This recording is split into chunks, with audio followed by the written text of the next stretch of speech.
Check, check. Okay, I'm being recorded. So let's go ahead. We have to do a little bit more work with Hegel, okay?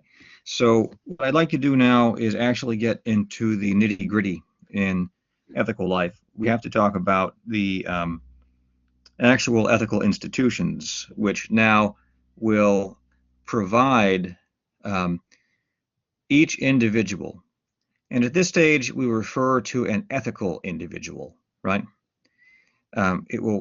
These institutions will provide each ethical individual with essential aims and ends in life. They each will provide them with concrete norms of conduct and a medium. This is what's even more, what we talked about last time with this conception of the living good.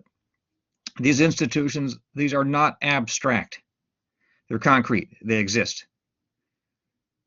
Within them, one has normative orientation and one has an end, an aim, or a set of aims, right?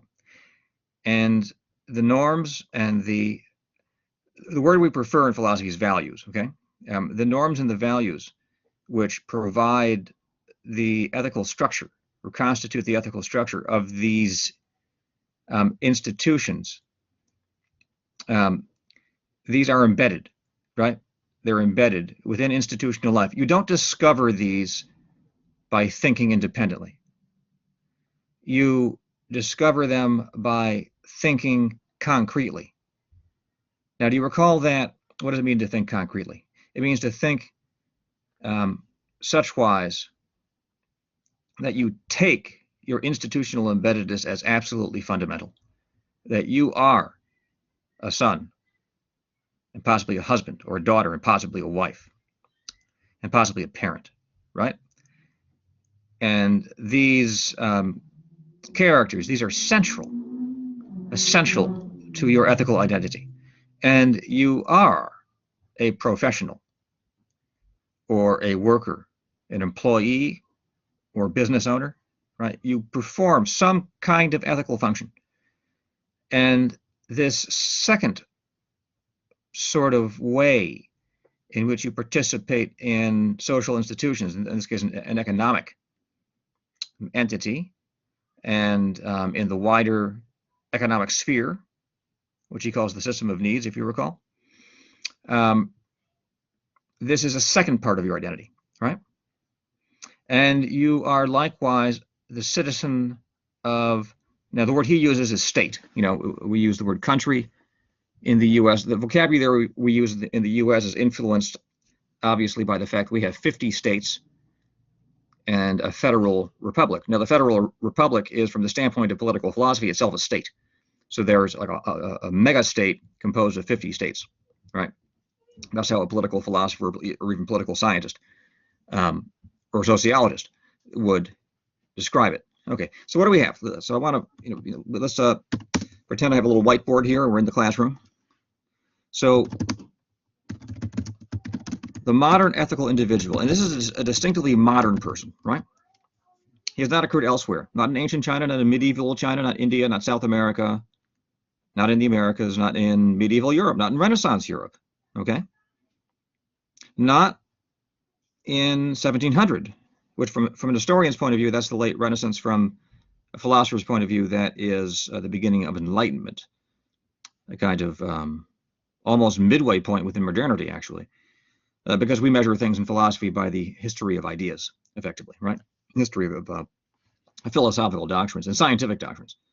Incidentally, natural science used to be a branch of philosophy. We used to just call it natural philosophy. Anyway, so the modern ethical individual finds himself embedded in three institutions, okay, that provide him with ethical orientation with respect to, right, norms. Now, remember, guys, what are norms? Well, it's the philosophy of right, so we have to talk about rights and duties, correct? And then, of course, values. And we saw last time that he likes to talk about rectitude as a kind of value. Sounds like righteousness, doesn't it? Sounds like justice. By the way, biblically, the word righteousness, when it appears in the Bible, that can be translated with the word justice. They mean the same thing. I believe most Bible scholars will not quibble with that. They're always like, particular readings of this or that particular instance of the Hebrew term or whatever appears in Greek. But generally, that's true. Okay. That's the respectable starting point for further discussion. Righteousness in the Bible means justice. And when Hegel, the modern Aristotelian, by the way, Hegel, when he talks about Rechtschaffenheit, you guys care? I mean, I'll give you the German if you like. Rechtschaffenheit. Okay.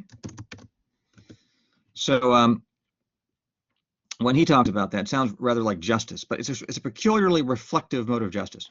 It's one that embodies or incorporates reflective endorsement. All right.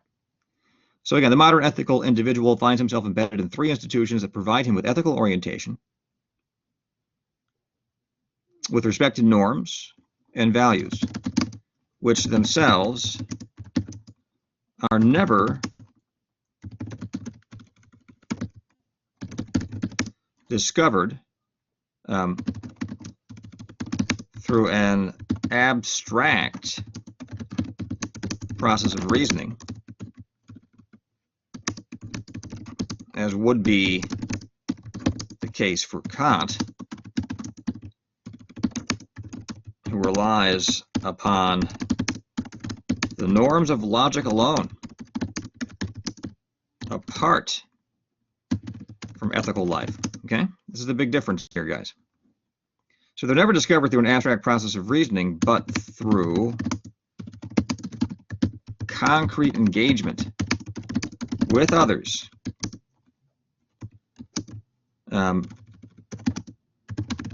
in relation to whom one has already entered into, okay? I have to get the word relation in there. I'm sorry if that sounds redundant. Already entered into relationships of, and here's a real key for Hegel. He thinks this is the kind of key concept. He worked out his philosophy of right, by the way, through at least 4 different versions. And when you read the first version, I pursue these things, guys, so bear with me. 1818, 1819, the 1818, 1819 lecture cycle. Their mutual recognition is right up front. I mean, he talks about it on virtually every page. And then it kind of recedes a bit in the version that you have, the published version, but it's still there. It's still there, and it's very prominent as well. It's just not, he doesn't make it the centerpiece, so to speak. And there's a question concerning why, but I'm satisfied with it simply being there and still being important. Okay, and that's good enough for us right now. We're going to explore it because it really does help us make sense of what he's doing. Okay, so mutual recognition takes various concrete forms. Okay.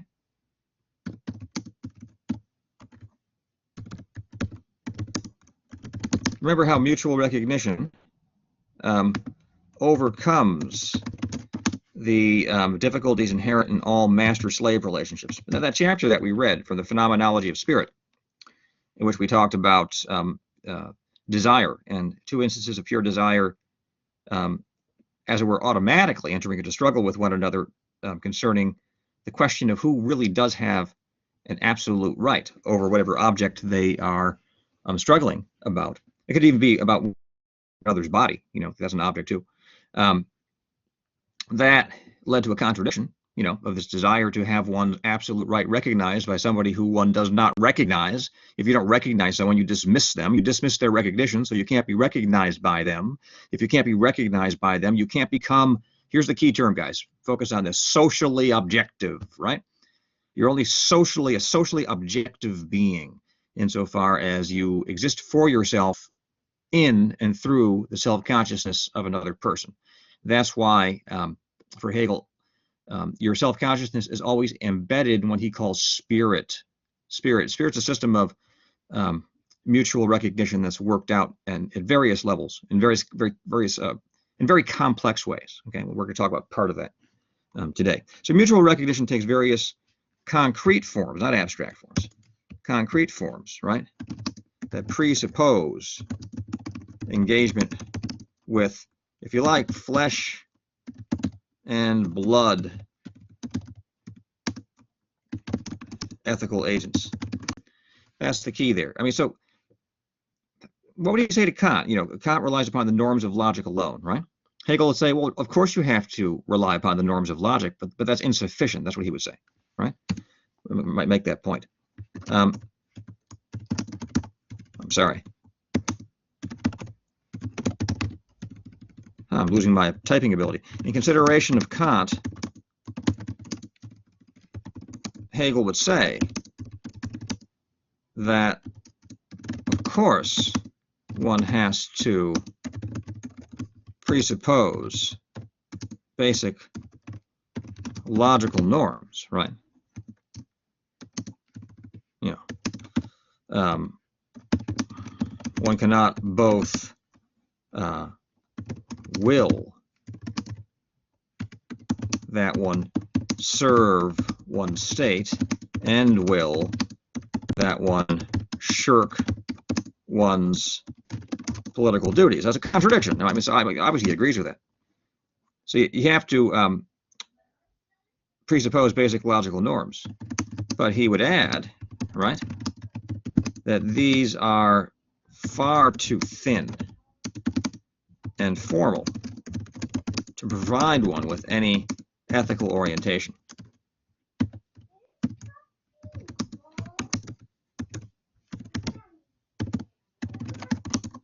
Right? Kant himself, he would claim, okay, quietly sneaks ethical life in. How does he do that? Because when reasoning ethically, Kant's morally, right? When reasoning morally, what do we have here? Some news. Okay. So when reasoning morally, Kant, of course, draws in content from the concrete experience of human beings,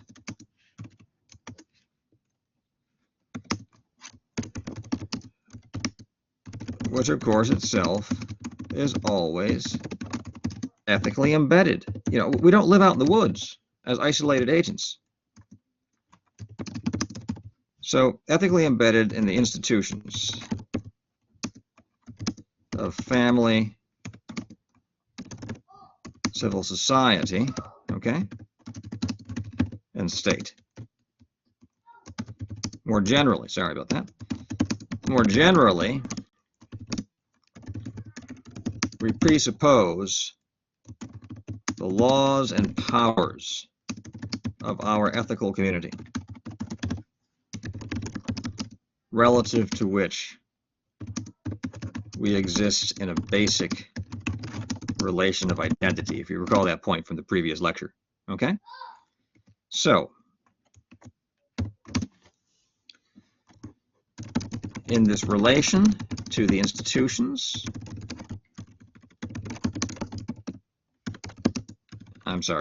in which we are embedded, okay?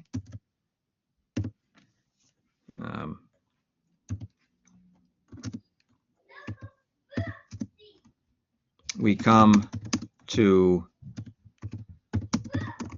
fullest actualization of the will. What does that mean? This means that insofar as we grasp or experience, I should reverse those two actually. Experience, sorry,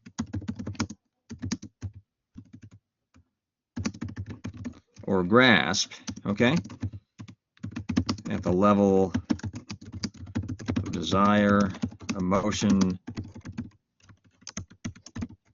thought, and will,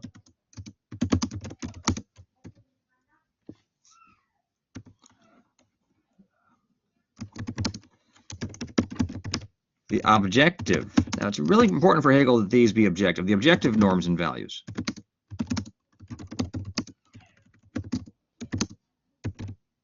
They can't be just kind of made up or relative or, appropriate for this time and place.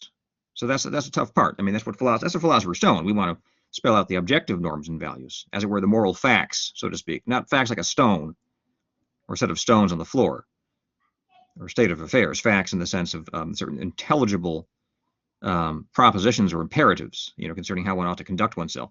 So we want to experience or grasp, or insofar as we experience or grasp, the objective norms and values of ethical life, we are then able to, here's the key thing, guys, interiorize them, right? Interiorize them, and thus, pardon me, act on them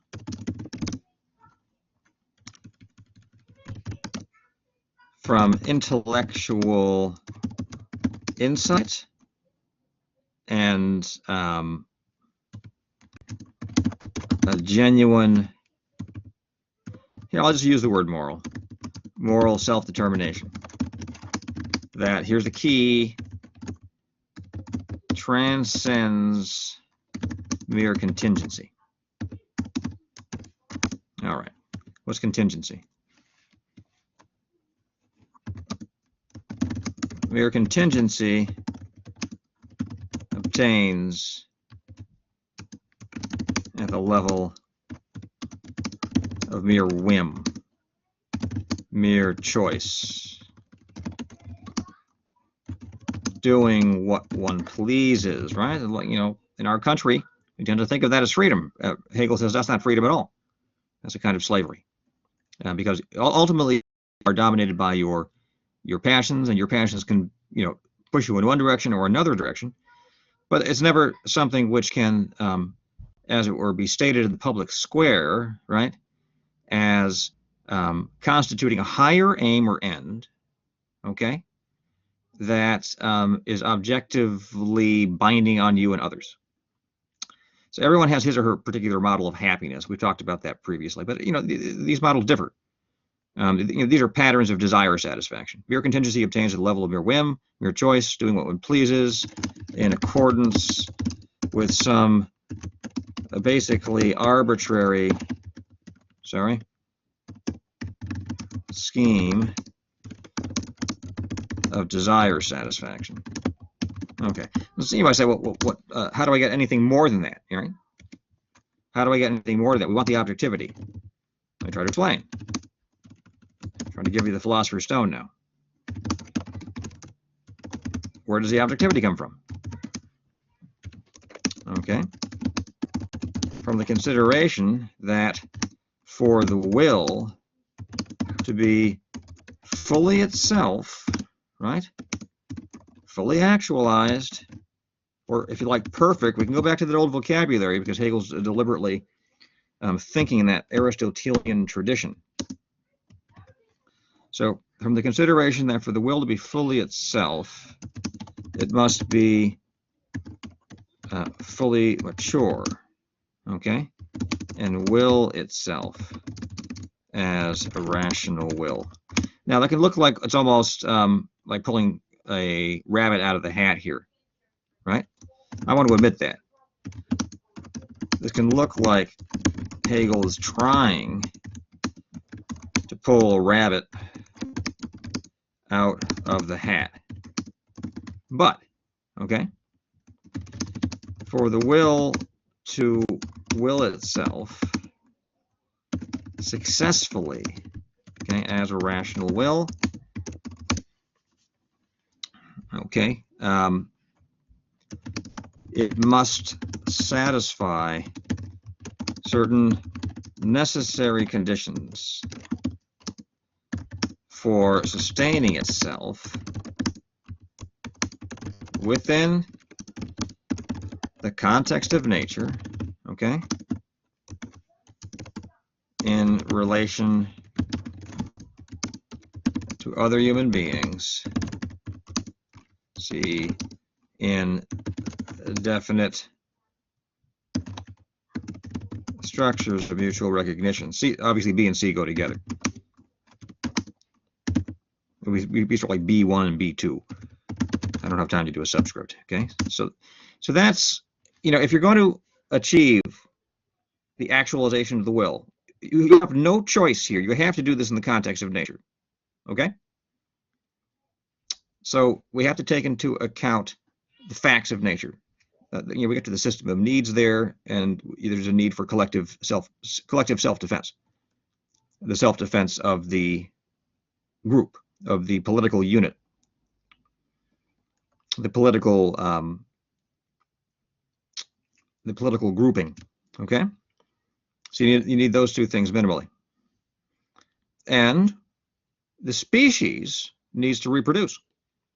Okay, so you need to satisfy the end of self-preservation, of group preservation, okay, and of species preservation. So we need to put those in there. Now, this is me interpreting Hegel, right? You don't find him using this vocabulary, but I think if you do use this vocabulary, suddenly his argument can be made out. You can do a pretty good job of making it look pretty strong, okay? I mean, I myself am not a strict Hegelian, but I think he's onto something here. I mean, I accept all this business about our not being able to rely simply on what happened there? On abstract logical principles to work out, a system of duties and rights and values. How in the world would that work? We have to bring in all this stuff. So, I mean, to this degree, I'm a Hegelian. When I say I'm not Hegelian, I don't buy into the whole thing that that reality is spirit as such. I mean, that's one of his big theses. I don't think that really, succeeds. But while he tries to get there, he says all sorts of brilliant stuff that's true. All sorts of brilliant stuff that's true. And the three thinkers, if you guys care what my opinion is, which my opinion is not important. It's not important, and you have to think things through for yourself. But why not show you my hand a bit, because it's here anyway.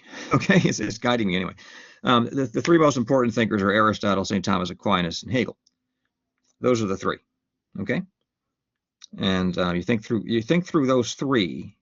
With Plato as a kind of a universal backdrop for everything.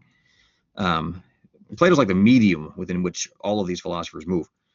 Then you can do a darn good job of making very serious progress with understanding yourself in relation to the whole of reality, and in relation to history, and your particular political community, and how you fit in, and what a good life might look like. We're going to get some content now, okay? All right, so it looks like he's trying to pull a rabbit out of the hat, but listen, we have to take into account the context of nature, so self-preservation, group preservation, and species preservation, okay? All have to be taken into account. And then in relation to other human beings and definite structures of mutual recognition. And, I just made a decision. I want to get rid of C there.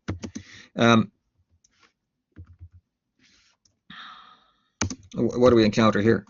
Here we encounter very definitely human modes of relating to other persons, particularly with respect to the emotions, right? And strictly speaking, love is not strictly speaking, what I'm talking about here is not an emotion. It's something which is a kind of underlying disposition which inclines one towards experiencing certain emotions. So if you love someone, like you love a particular person, then you will feel enthusiastic when that person succeeds. You will be sad when that person fails, or is injured, or is sick. You will be motivated by feelings of warmth for that person, right? So, I mean, there's a whole range of sort of emotions and feelings that come into play when you love a person. So in the philosophy of the emotions, which I get to teach elsewhere, we call it a sentiment, actually. A sentiment. So I know philosophers in the past, 18th century, would use emotion and sentiment virtually interchangeably. But in the technical literature and philosophy, we distinguish emotions and sentiments. So love looks like a sentiment. Now, am I saying there's no such thing as an emotion of, emotion of love?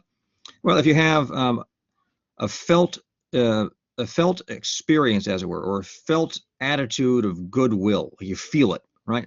A felt attitude, if there is such a thing, A felt attitude of goodwill towards a person which motivates you to benefit that person. That would be love. Okay? You can see that could be directed towards a parent, a child, a friend, a stranger. Okay, so love can motivate. Oh, by the way, another one that love helps actualize. The sentiment of love helps actualize would be compassion, right? So enthusiasm, sorrow, compassion, the very closely related sympathy. It's a very nice book by a guy named Max Shaler, who I mentioned to you earlier in the semester when I lectured on Nietzsche, in which he talks about sympathy. It's called The Nature of Sympathy. All right. So we love one another. We enter into relationships of respect with one another. We have a certain kind of proper pride, like not pride in the sense of thinking you're superior to everyone, but pride in the sense of knowing your capacity to produce something of worth for other persons. Like if you're a good dentist, then you can be proud of your dentistry practice, okay, and your dentistry skill.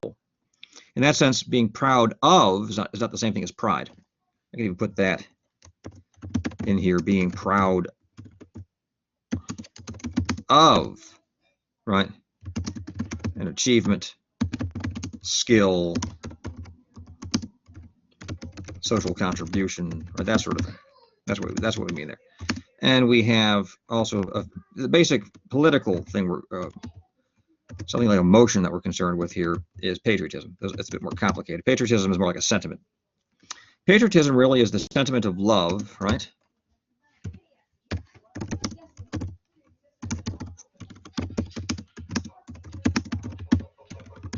Towards one's political community. Okay?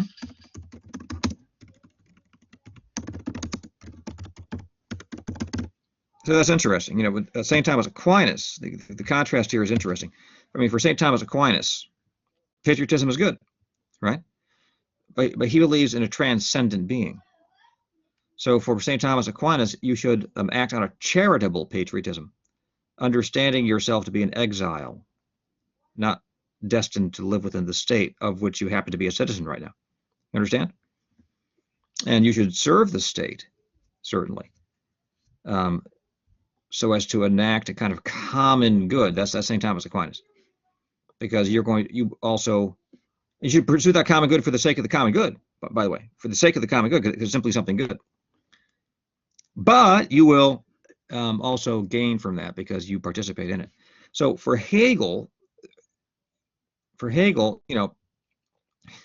there is some room for a charitable patriotism in Hegel, but he would say the person acting on it is in error. Curiously, well, that's not entirely fair to Hegel. So he would acknowledge a charitable patriotism, but he would take that charitable patriotism to be an imperfect sort of anticipation of a philosophical comprehension of the good of patriotism. You need ultimately a conceptual comprehension of the good of patriotism. And for Hegel, thinking of yourself as an exile here in this world it's in the final analysis wrong. He thinks in the final analysis you should find yourself at home here. Sort of the whole modern project, for man to make himself at home in the world. Again, Aquinas would call that the sin of carnality. Actually, that's what he would call that. The sin of carnality, the sin of identifying too intimately with embodied existence, right? Okay, so you have these different worldviews. And that's why I say that playing Aristotle off St. Thomas Aquinas off Hegel ends up being very, very fruitful. And, it could take you a few years of thinking this stuff through, and you figure out. I know some of you are already committed to one or another worldview. I've had a couple of persons say, oh, I'm a Catholic. Other persons have registered at least a certain skepticism. So I guess either you're an agnostic or, which is really an epistemological position with ethical implications, or you're a naturalist, right? So on and so forth. And so if you're one of these things or another, that then points you or sort of tilts you in a certain direction ethically, right? So that's why I put up some material in the video contribution. I'm sorry, I put that up. I put up some stuff earlier in the week. It just didn't take. I don't know what happened. I swear to you, I put it up there. I even saw it there. I saw it there. It just disappeared. I don't know, but who knows? I'm not Mr. Technology, so maybe I screwed that up. So yeah, you have a look at that stuff there. It's challenging material, I confess, but it's based upon data that has been gotten through the investments of hundreds of millions of dollars. You're going to be surprised when you look at it, okay? Okay, so here we go. So,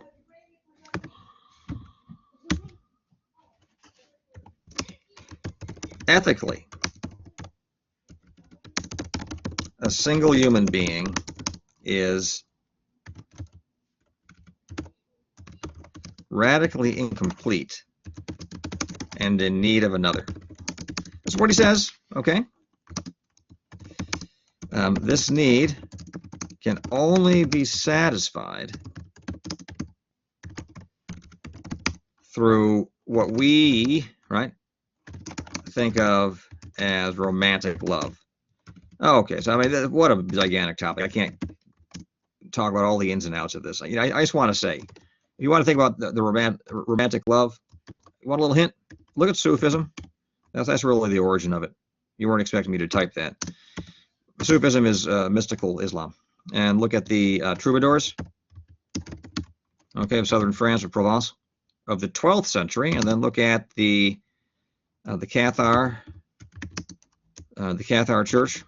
They're basically Christian Gnostics, Christians who think that there are two principles, not just God. There's God and there's a kind of principle of evil, which they identify with matter.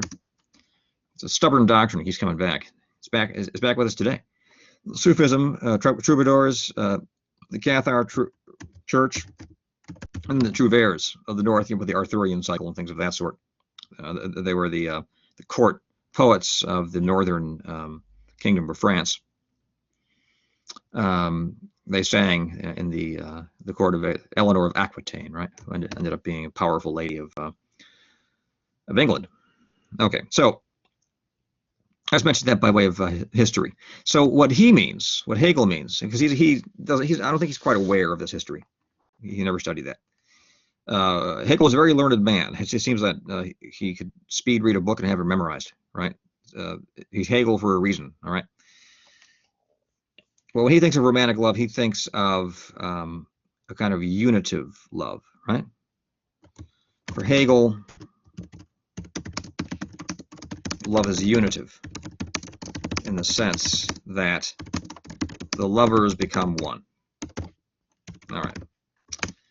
He even calls this a contradiction. We can't dwell upon this. I can't spell out all the logical niceties of Hegel's doctrine. I had a very nice time teaching Hegel's logic to another group of students in a more general philosophy course, introduction to philosophy course.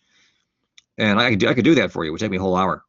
You know what? I can just copy that lecture that I gave out. Let's see if I can get it. I can copy that lecture and just send you the link if it'll upload. If it doesn't upload, you can't have it. But if you want to get some background, I can just send that to you.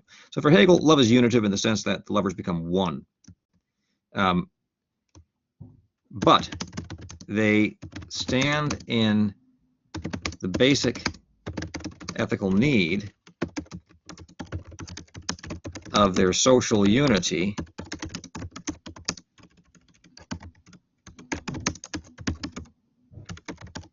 being recognized by others. Do you get that? Okay.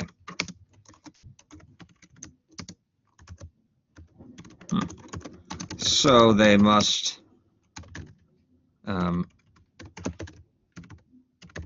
undergo the public ritual of marriage. That's the idea. And enter into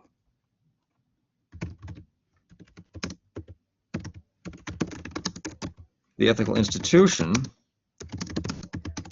of the family. All right. So today in the United States, for example, same-sex unions are the law of the land. They have been since 2015.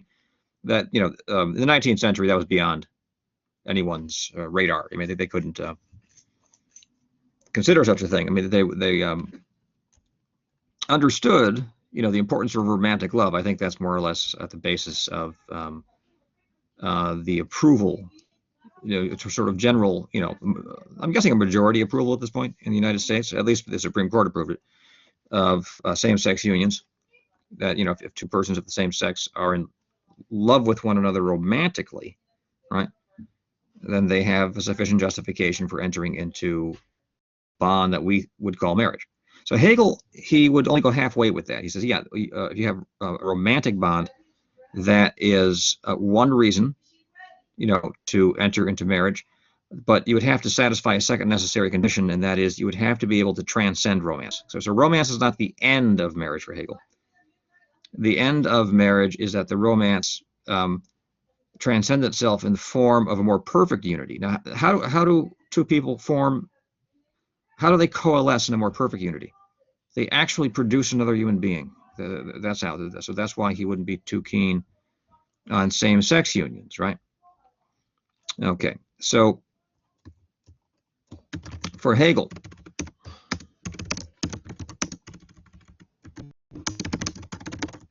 the unitive essence of marriage points husband and wife, right, towards a higher unity than that achieved in romance. And he understood, the romantic feelings fade. But that's good. So some people say, oh my goodness, I lost my romantic. That feeling's gone. That old feeling's gone. What's the song by B.B. King? I forgot the name of it. The thrill is gone, right? That's it. The thrill is gone. Baby, the thrill's gone. I have to move on now. I wish you well. Hegel would say that's that B.B. King, or at least the person who wrote that song, was morally corrupt. Yeah, so the thrill's supposed to go. The thrill is supposed to go. Okay? So for Hegel, the unitive essence of marriage points husband and wife towards a higher unity than that achieved in romance. Let's put it, in colloquial language. The thrill ought to go. Okay? The thrill ought to go.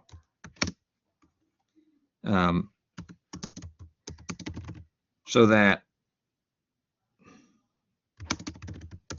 a marriage achieves its end only in the production of children.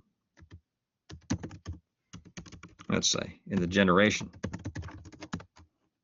But also, right, the education and ethical habituation of children.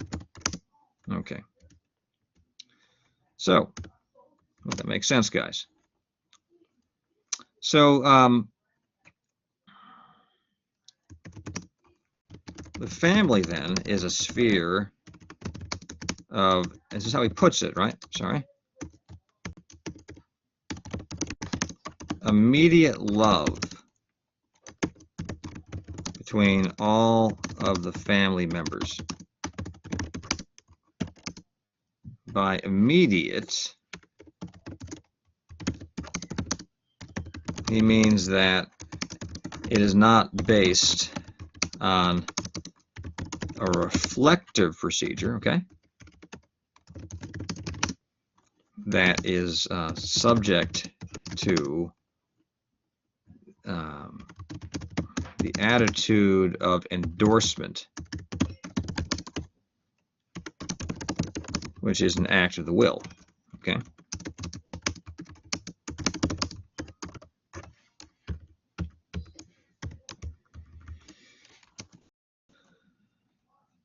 Love, okay, is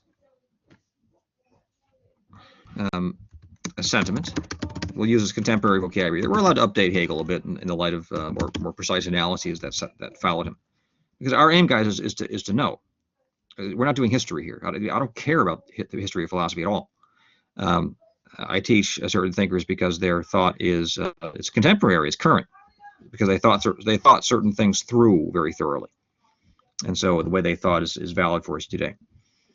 So love is a sentiment that precedes, okay, intellection and volition, thinking, right, and willing. which themselves are continuous with one another. You can't think without willing. You're controlling your thinking when you're thinking. So you're controlling it with your will. And willing itself involves thinking. And when you will something, it's a kind of thinking that translates itself into reality. If you're genuinely willing, you're trying to translate that thought into reality. Okay? How does that happen? Well, from the standpoint of the natural sciences, it's a big mystery. Okay? From the standpoint of Hegel, it's a logical necessity. From the standpoint of philosophy, then, for Hegel, that transition from thought into reality, that's a logical necessity, and that's all there is to it. No, you'll never put that under a microscope. I mean, Hegel will say you'll never put that under a microscope. You'll never see, how the act of will then translates into reality in the form of moving things about, in space and time. It's not the kind of thing you can put under a microscope, but you can understand it categorically. If you approach it the right way, you can understand that. And Hegel thinks he's understood it. Okay, so love is a sentiment that precedes intellection and volition. It forms,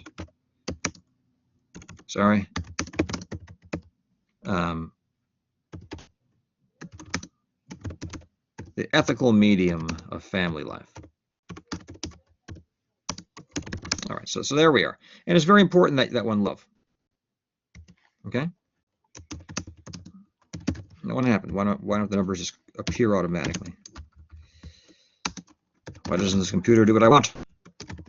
It is very important that one love, right? As it is through love that individual egoism is shattered. One might say, only in favor of the collective egoism of one family. The typing's gotten worse. Have you noticed that? One family competing with others.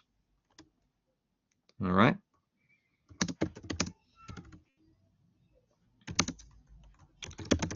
But Hegel would insist that family love is a necessary preparation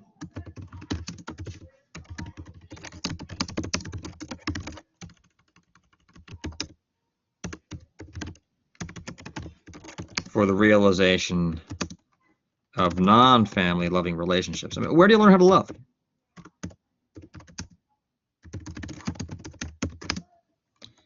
You learn how to love in the family, right? You learn how to love people. And so you learn how to love someone other than yourself and to pursue that person as an aim, right? In love, one pursues the good of another as if, or not even as if, as one's own good. So one person who loves another is willing to sacrifice. I mean, love entails sacrifice. If you love, you are willing to sacrifice.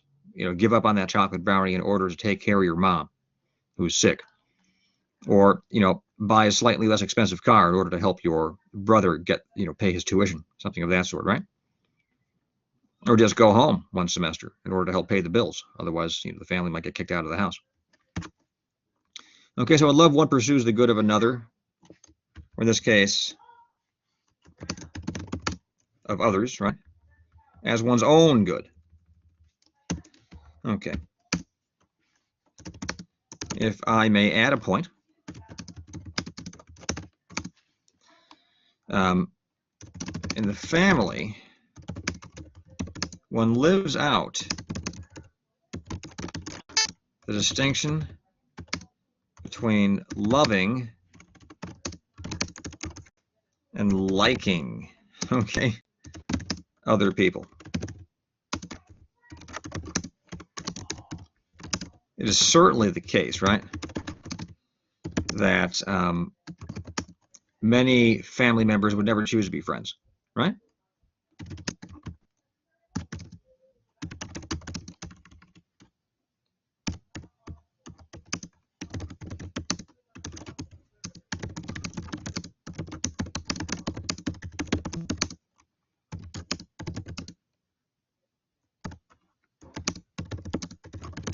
Very true. But family love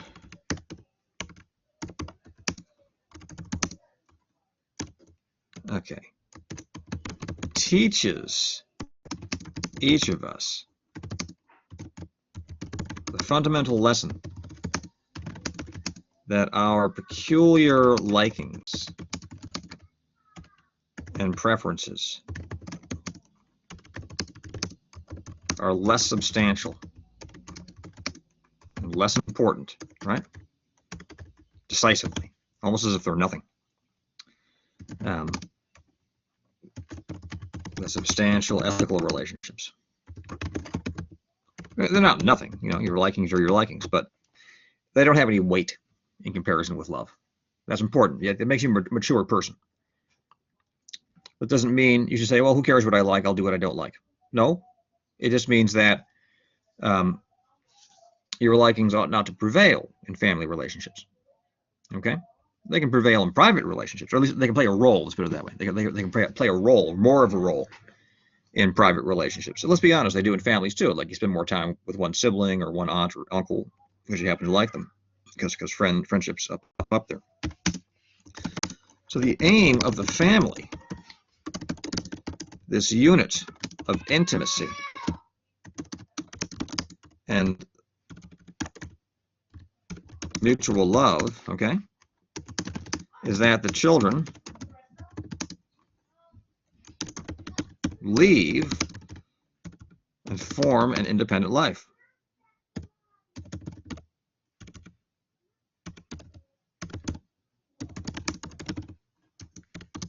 And that is, found their own families.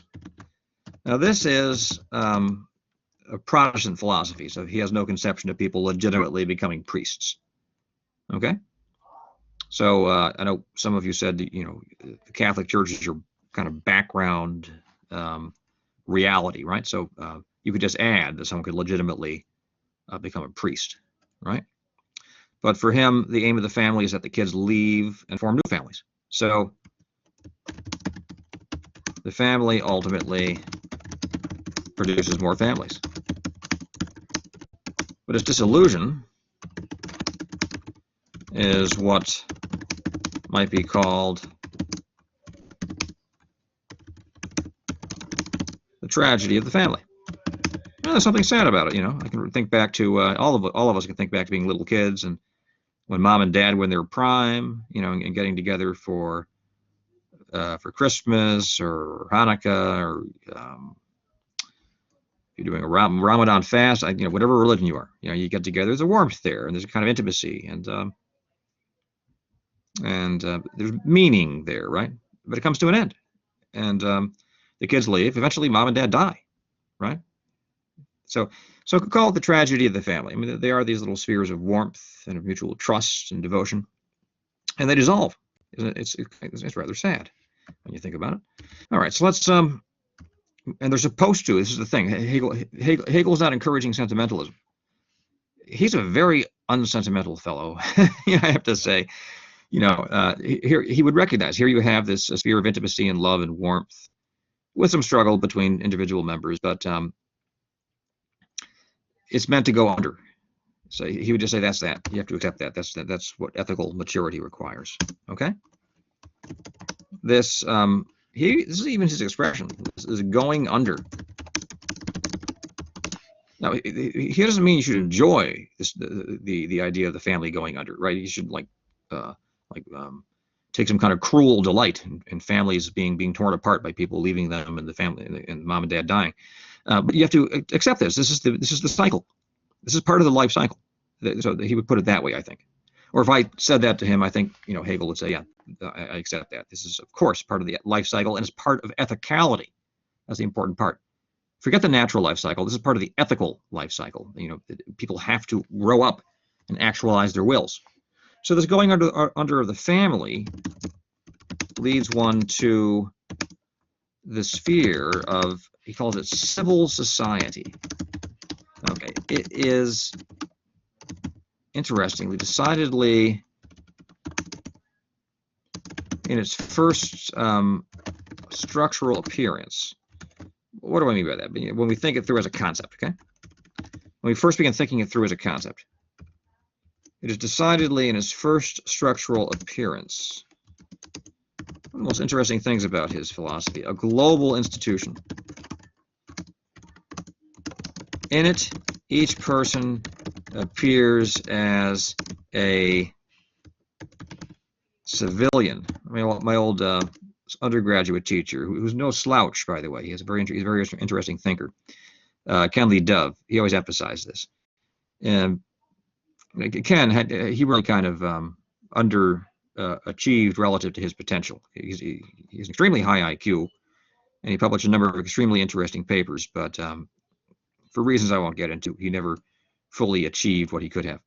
So in civil society, each person appears as a civilian who is a member of once again, a global society of free and equal persons, right? But in such a way, right, that this global society, which they're trying to set up now, well, we have it set up, they're trying to press it forward a little bit significantly further, but in such a way that this global society itself requires the existence of independent and mutually exclusive, my typing got better, what's going on? And mutually exclusive political entities, right? Called states, all right? So you don't want to be just, a citizen of the world, nor do you want to simply be the member of a nation, nor do you want to identify solely with your family. You want all three. So what Hegel's brilliant insight is that if you are the member of a family as a child, but eventually as an adult having your own family, and then a member of civil society through entering into what he calls the system of needs, and a citizen of the state, these three put pressure on one another, so to speak. But more fundamentally, they cooperate. They are co-functional. They interact with one another so as to enable you to form a mature ethical identity and to achieve that full actualization of the will, which takes the form of, right, a reflective endorsement of the basic norms and values of ethical life embedded in the institutions themselves that are constituted in the form of various forms of mutual recognition. What forms of mutual recognition? We kind of looked up, we just kind of touched on those up here. Where'd they go? They gone? Let's see. I've been typing a lot. Here they are. Love is a form of mutual recognition. Respect, when two persons mutually respect one another. Pride seems to concentrate the self in and on himself, but he's proud of an achievement, skill, or social contribution, so that involves at least a relation to others. Patriotism is obviously a form of mutual recognition. He also adds, we should say, trust. He thinks of that as a particularly political form, in which the citizen trusts the state, right? Particularly the state bureaucrats. In this country, there's a war going on in this country concerning how to consider actors in the state, right? So the people on the side of Trump say that he's correct in fighting the state bureaucracy, and generally that the Republican Party is correct in fighting the state bureaucracy. You can't trust them. Like your attitude towards state bureaucrats ought to begin as one of mistrust, and you have to reduce their power, curtail them, and keep them in check, even though you need some of them, right, for various purposes. And then persons in the Democratic Party maintain that no, we need these state bureaucrats. We should trust them. We should trust these state institutions to look after the public good, after public welfare, right? Okay, so there's that basic opposition. It certainly transcends the Trump-Biden thing. It's a difference in philosophy. It doesn't make any difference who the contending presidential candidates are. Want to hear a theory? I think that Trump's not going to concede. ever, but he'll just leave the White House. And Biden will move in and everyone will treat him as president. And that'll be that. That'll be it. And then if down the road, they actually do produce some significant proof. I've been looking into it. Some of it looks a little funky. I mean, there was they claim. I haven't looked at the data myself, but the claim is that in one county in Pennsylvania, 99.4% of the vote in mail-in ballots went to Biden, and 0.6% went to Trump. That's obviously fraud. If that's true, that's obviously fraud. The probability of that is zero. I mean, it's so low, it's zero. Once the probabilities get really low in probability theory, we treat them as zero. CSA is zero. So if that's true, they have to prove that's the case, right? So what I think is that Trump he won't concede; he'll just leave. They might, clearly they want to pressure him into that by bringing lawsuits against his children and him, so on and so forth. So they might succeed in pressuring him in. But what he wants to do, I think, is never concede, and he might work that out and not concede. And Biden just he's moved into the White House and starts acting as president, and that's that.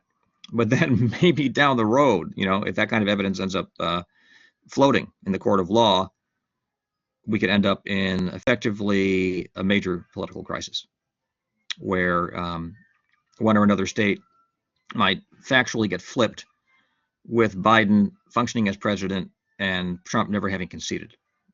Okay? And then who knows what will happen. All right. So these I can't see the future. I mean, these predictions they're worth what they're worth. We'll see what happens. I'm just having fun by saying stuff like that out loud. Okay, so let's talk about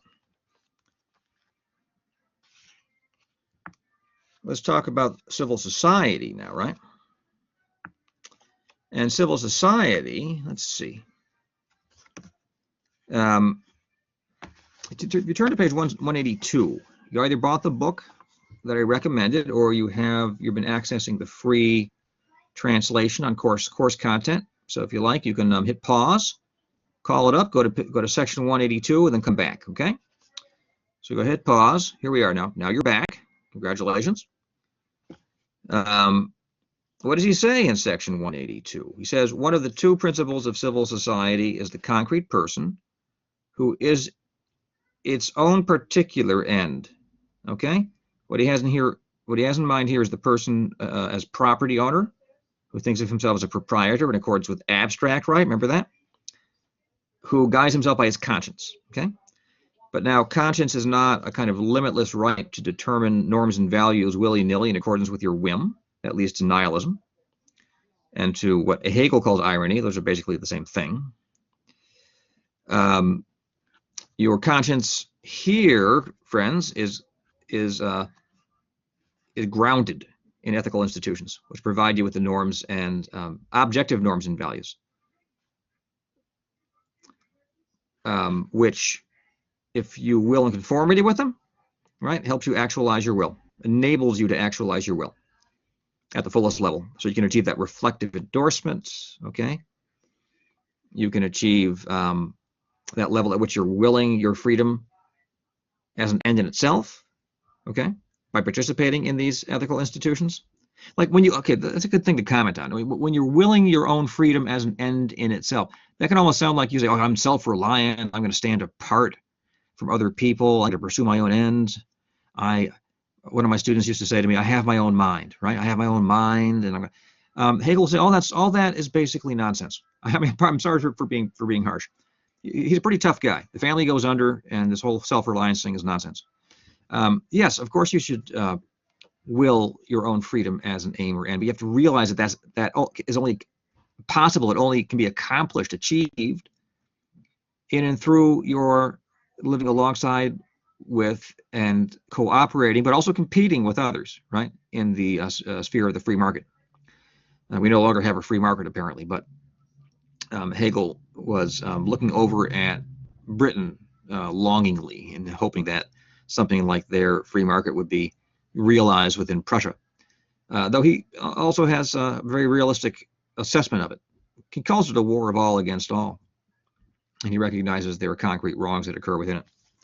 Okay, there are even certain proto-Marxist moments in Hegel when you look at his unpublished ethical writings. It's really rather remarkable. He's a really fantastic philosopher, I have to say.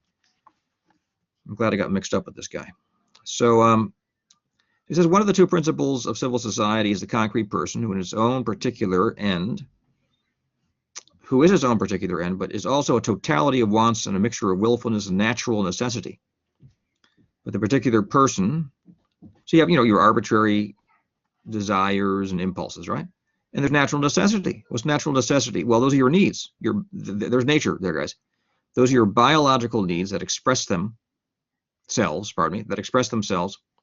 through desires that are binding on you, right? I mean, so nature has a bite. You have to eat. You have to have shelter, clothing, okay? And the sexual impulse is pretty strong. So for all intents and purposes, for many people, it has to be satisfied. I think that people exaggerate that. And I've certainly, talking to people here or there, it's not the case everybody's continuously satisfying that impulse, but it certainly seems to have a grip on a large number of people, or a good percentage of our species. So people need these things, right? So then these needs, and the need is an objective sort of state of the organism, right? And the need then expresses itself through a felt desire. Not all desires are felt. Most of them aren't felt. We're desiring all the time. I think most of the desires aren't felt at all, but they can be felt, right? And that then motivates an individual. So that's why he refers here to a natural necessity. But he goes on, but the particular person is essentially related to other particular persons in such a way that each gains validity, in German there's probably Geltung, and finds satisfaction, Befriedigung, through the others, durch die andere. I'm guessing that's what it is in German, but you guys don't care. Why am I doing that? And at the same time, simply through the form of universality, the other principle of civil society. Okay, so what's the idea here? Now, what happened? Why did that happen? Okay, here we go. So civil society is based on the concrete individual who is a proprietor. Remember those kinds of things you can own? Your own body, external things, your labor power, okay, intellectual property. There we go. Who is a proprietor, guided by conscience, itself given content, because conscience is just a bare form. That's why it failed at the level of moral subjectivity. The second part of the philosophy of right, give you a whole lecture on that. Is a bare form, this activity of reflecting norms and values. Best of luck, right? It has to be a given content, right? Within and by ethical institutions.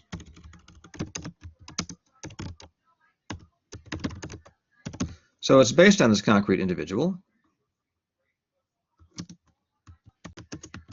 And I wanted to make that italicized. There we go. And the universal institutions within which he moves. Now, here, so the grammatical he means a man or a woman, but in Hegel, it really does mean a man. So, for his time, he might have come across as somewhat progressive, as I've mentioned, but today he wouldn't come off as progressive. So he thinks that women aren't fit to participate in civil society. That would make him a very unpopular sort of fellow nowadays. Okay, and of course, women are as smart as men and can be excellent attorneys. We understand that. So we can update Hegel and allow that what he's talking about here can be just somewhat adjusted to allow for the participation of both men and women in civil society. And I mentioned in a couple of lectures at least that actually was true in Britain. He seems not to have paid attention to that fact. So, all right. And I said civil, right? Let's go over here, civil society. Okay, so this is the basic antagonism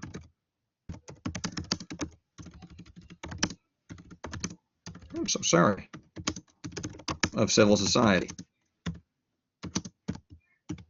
namely the external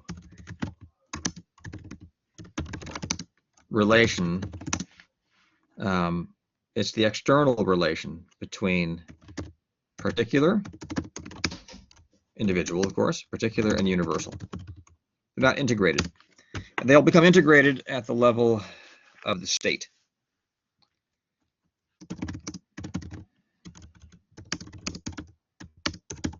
So you're wondering, what does it mean? So who cares? I mean, what do you mean when you say they're not integrated? This means that the individual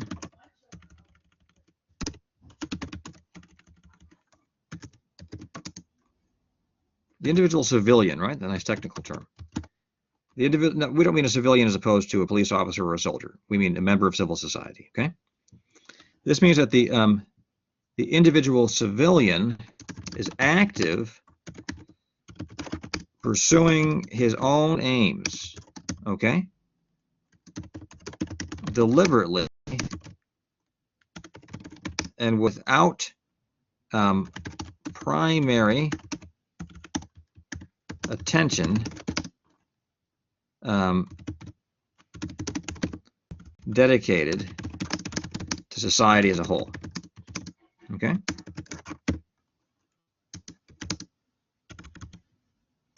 Or perhaps with no attention assigned to it, right? With none whatsoever. You know, some people, they're out there making money. They're not thinking about how they contribute to society as a whole. And as a matter of fact, when they're called to contribute, they get angry. They think they pay too much by way of taxes and Medicaid and Social Security. They're supposed to get that back one day. We're always told that's going to go bankrupt. And I don't. And then I read something by a guy like who was the guy over at Princeton? He publishes in the New York Times. I could see his face. I can't remember his name. He says, "No, it's not going bankrupt." And then I can just turn to a conservative paper. What is a conservative paper? Are there any? There's the Epoch Times. They're kind of conservative. So you turn there, or to the Washington Times, right? The Washington Times. I never read them, but I understand. Or Breitbart News. I know there are these conservative vehicles, and so that and I know I've seen these things, and they'll say it's all going under. It's all going under. Then I turn back to the New York Times, the Washington Post. Nope, it's solid and it's going to last for a billion years, right? So who do you believe? You have to go and study economics and figure it out for yourself, apparently, right? Okay. So in civil society, you're pursuing money. that's the basic part of it, right? That's the basic part of it. And you can think about how that involves some kind of social contribution. And if you are ethically mature, then typically you will give some thought to that. You'll take pride in your profession, but you don't have to, right? And it certainly doesn't involve patriotism, right? So I mean, there's a big difference between being proud of being a good dentist, my favorite example, right, or being proud of being a good attorney or a good college teacher, or a grade school teacher, or a good mechanic, or a good shop owner, whatever it may be. Big difference between being proud of these things, my friends, and loving your state for the sake of which you're willing to suffer and die. Big, big difference, right? You're not willing to suffer and die for your customers or your employees, typically. All right? Maybe in Japan, where the corporation has a completely different ethical content than it has here. All right, so let's talk about the system of needs. Like, we can't go through all these sections here. I'd like to, but I mean, they are extremely rich. Let's move on here to the system of needs. Can't do everything, right? So the system of needs, what does he say? Let me figure out what here. Well, I mean, I feel like just reading through the entire book and just commenting on it. Who'll listen to it? No one. I just post it on YouTube. People will click on it. They'll have an experience of horror, right? And turn it off. I'll see, there were 3 clicks. Terrific. So particularity, some undergraduates trying to get some information, so they can write their paper. Particularity, I'm in section 189, by the way, 189. Particularity determined at first in opposition to the universality of willing is subjective need. Okay, so we began with this notion of need. Here it is again. As such, it attains its objectivity, satisfaction. Remember that satisfaction from desire? He's thinking of that analysis of desire here. A, by means of external things that at this stage are likewise the property and product of the needs and wills of others, and B, through the activity and labor that mediate between the two sides. Okay, so we have things, we have labor producing those things, we have consumption of things, we have a group of individuals all laboring, producing, and consuming. Okay, so the aim of subjective need is the satisfaction of its subjective particularity.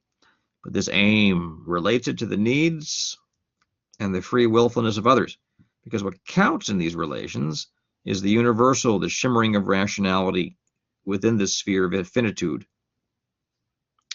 And this is the understanding. Okay, we'll talk about that. This is the aspect on which our consideration depends. It constitutes the reconciling element within this sphere. So what he means is this. You turn to the 18, 18, and 19 lectures. Ethical, sorry, this way. The system of needs, okay? And it's a technical term for him, so let's capitalize this. The system of needs is the first of three spheres of ethical life. I'm sorry, of civil society. That's a technical term too, right? So you guys are saying, Shikiar, why haven't you capitalized those first letters? Well, I have now. So it's the first of three spheres of ethical life. It is horizontally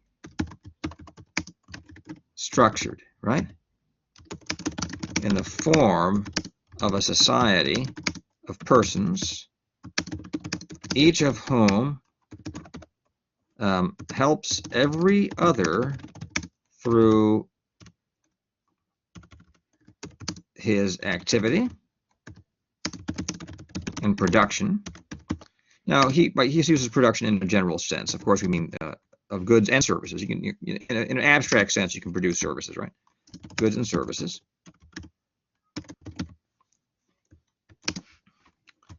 And who, in turn, is helped by everyone else, okay? This horizontal structure is equivalent to the absence of a central authority within the system of needs,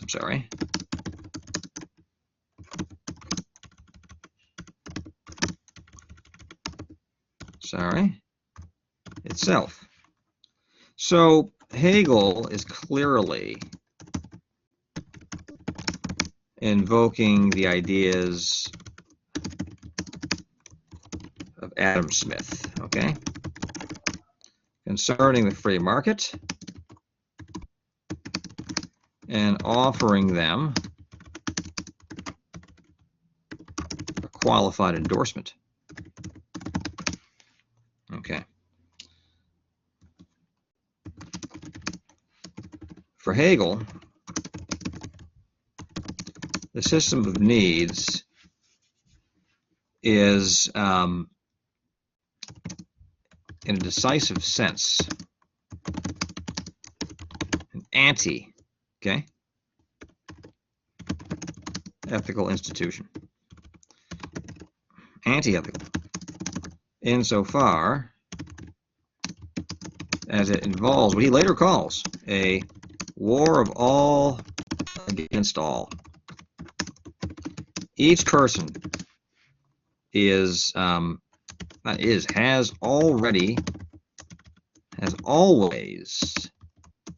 already been sundered from a definite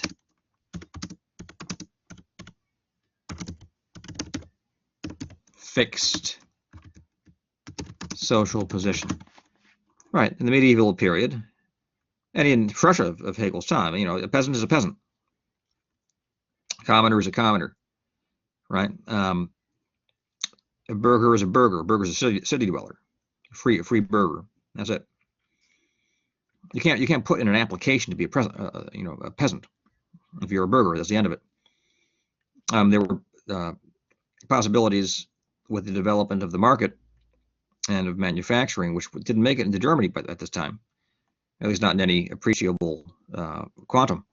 There'd be opportunities, and eventually one would be forced. Actually, over the course of the 18th century, this had already occurred in Britain. One was forced to, in many cases, to transition from being a peasant to a factory worker, one way or the other. It happened for a number of reasons, which we're not going to get into right now. But Hegel regards that kind of being ejected from an organic social structure as a good thing. It's good in the way that crime is good, I mean, so if you remember back in abstract right, crime gave persons who uphold the institution of property an occasion to will it as an end. So the criminal is not trying to benefit anybody, but one of the incidental benefits of crime is that it enables people to, kind of double down and say, no, we take this institution of property seriously here, and we're going to prove it now. Okay. So they flog the guy, or they put him in, they used to flog people, by the way, put him in prison, whatever it may be. Normally, or cut his hand off in some places, more brutal places. Hegel will be quite against that kind of barbaric mode of punishment, by the way. And here we take people out of their organic social context. That belongs to the organic whole, right? That belongs in a way to a previous historical stage. It's not something within which the will can become fully actualized. We're not yet to the point where we can see why that's the case. I'll try to explain that. By the end of this lecture, wish me luck. This one's going on pretty long, right? Because we're still only in the system of needs here. Okay. I think I can do this. I think I could just sit down and kind of type out a book on Hegel. I mean, it gets kind of mushy if I don't do it for a while. I don't think I taught this last semester, but I've done it so many times. So many times. It's in my head. Don't worry. Okay. So it's necessary for persons to undergo a kind of alienation. The alienation is important. Okay. So each person, I'll explain why. Each person has always been sundered from a definite fixed social position, right? In an organic system of social political relations.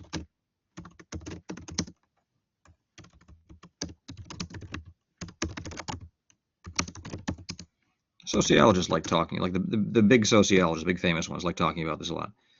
Weber and people like that, Talcott Parsons. So the organic system of social organization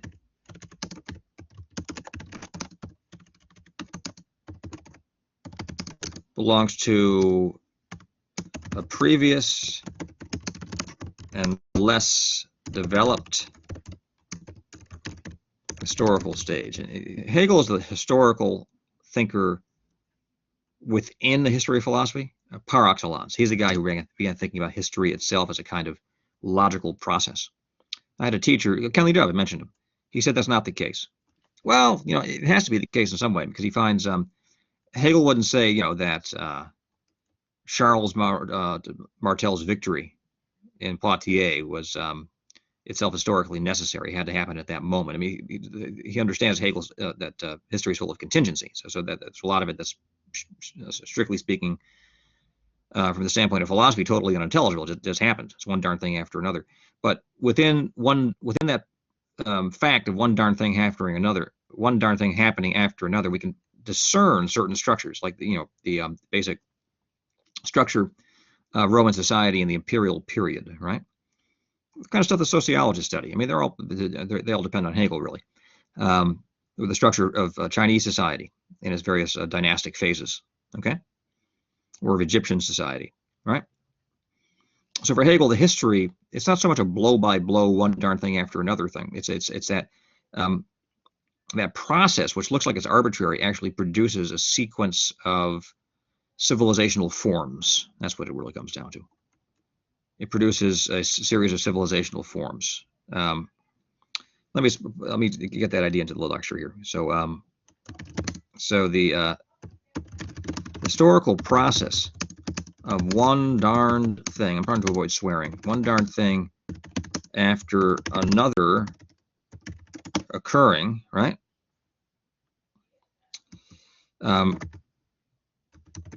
Produces, let's see, ends up, and not accidentally, by the way, this has to happen. He does talk about philosophy of history towards the end. I mean, this ends up creeping in at the not creeping in. It's sort of the consummatory moment of the philosophy of right. So this historical process of one darn thing after another occurring ends up, not accidentally, producing an intelligible sequence of civilizational forms, of which the modern world is the consummatory achievement. You might even say the modern European world, okay? I mentioned in an earlier lecture, so this guy joked around, said, is Hegel a Eurocentric? Is the Pope Catholic? The current Pope isn't Catholic, at least if you listen to what he has to say, but in the old days, the popes were always Catholic. It's funny. We're living in very strange times, very, very strange times. It's remarkable to see what's going on historically today.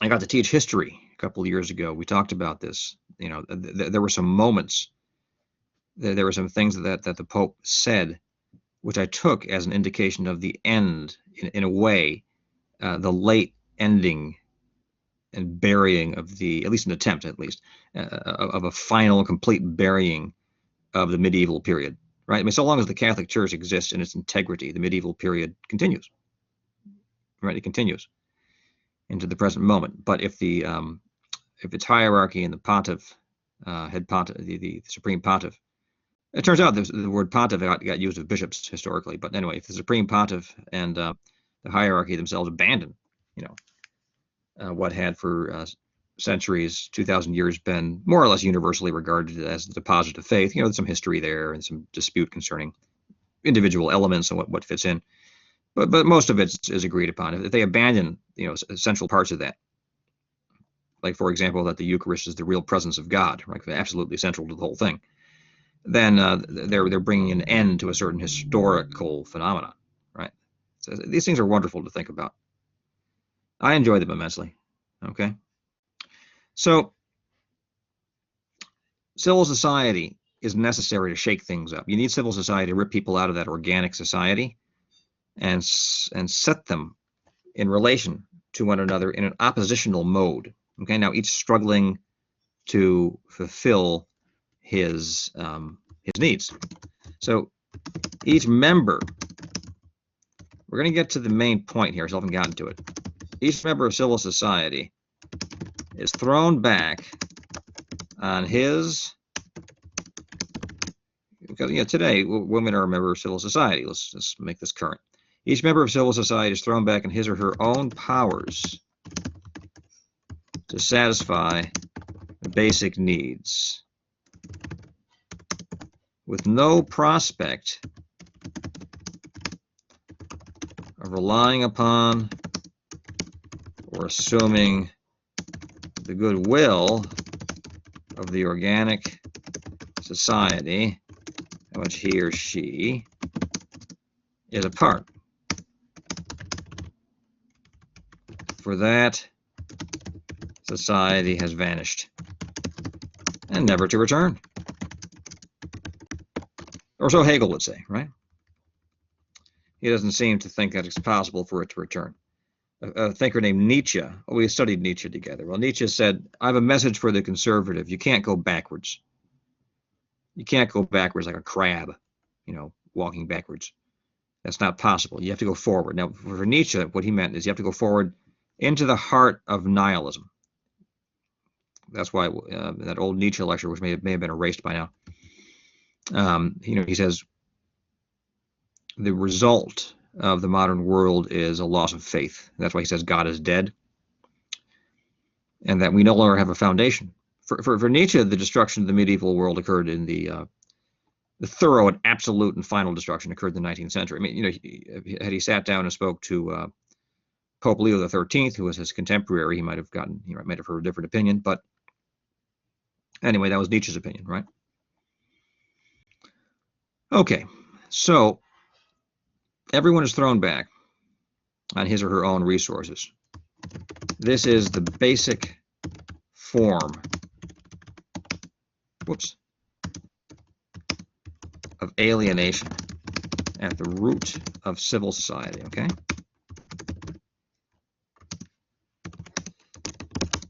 And it is never entirely overcome.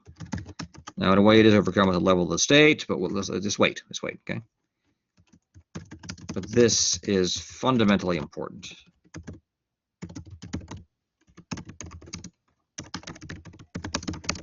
For the formation of the will and its full actualization. Okay, now we're getting to the main thing. The reason is that the pervasive and inescapable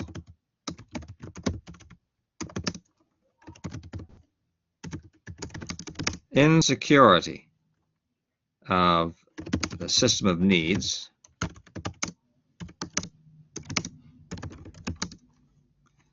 enforces and forms an attitude of, here's the key, guys, reflective distance relative to the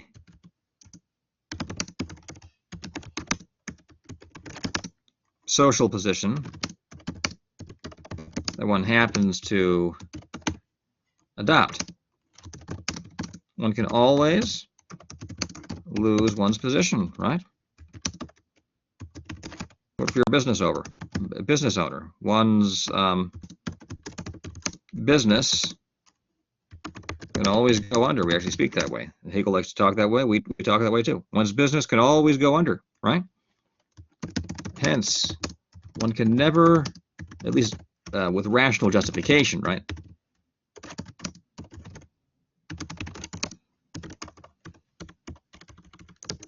Oh boy. And you guys in O, and there it is. So one can never, with rational justification, fully identify with one's social position. Remember that idea that you have reflective distance. You're considering different life plans, and there's a choice. You make that choice. But if you identify it with it fully, that can itself be a kind of way of truncating your freedom, truncating the actualization of the will, and kind of stall if you can't imagine other alternatives. That doesn't mean you should be actively trying to leave whatever life plan you've constructed for yourself, but it has to be in the back of your mind, right? It's somewhere. It's going on somewhere in your self-consciousness, right? Okay. This attitude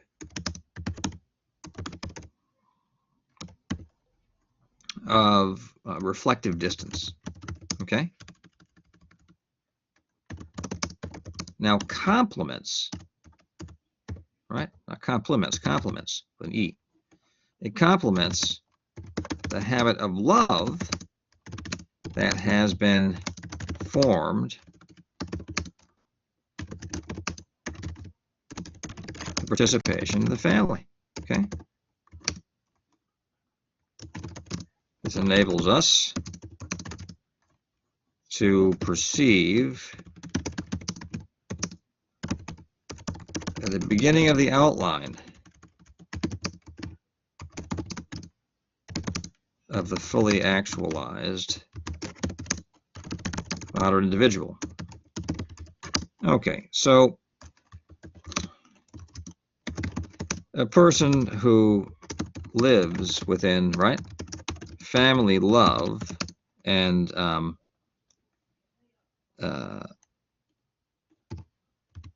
has adopted by necessity of circumstance an attitude of reflective distance relative to external society, right? Okay. Would seem then to be essentially a family member, and only reluctantly a member of the economic sphere. Hegel maintains that this would be an incomplete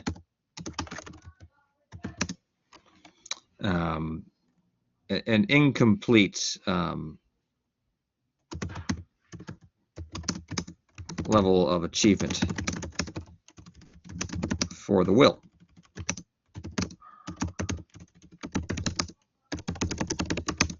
Or the modern individual understood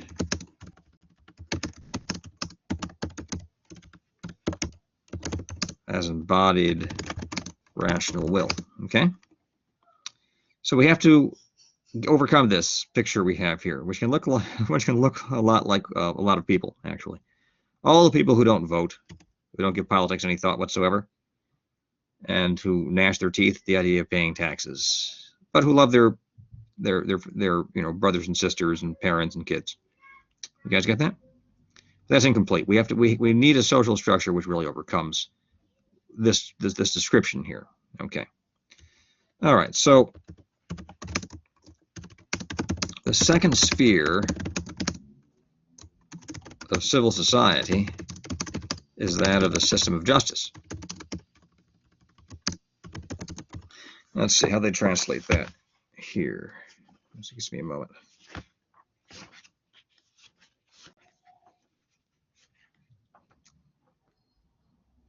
Okay, they call it the administration of right. It's fine.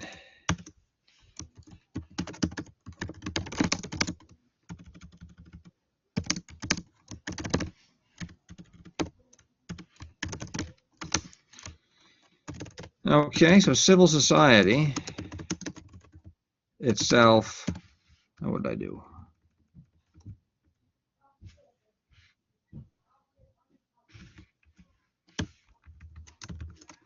Can only exist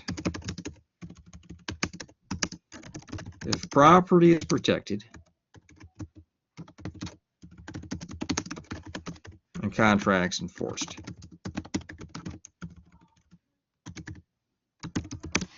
Okay, so here we arrive at a conception of what today we would call the libertarian state. All right.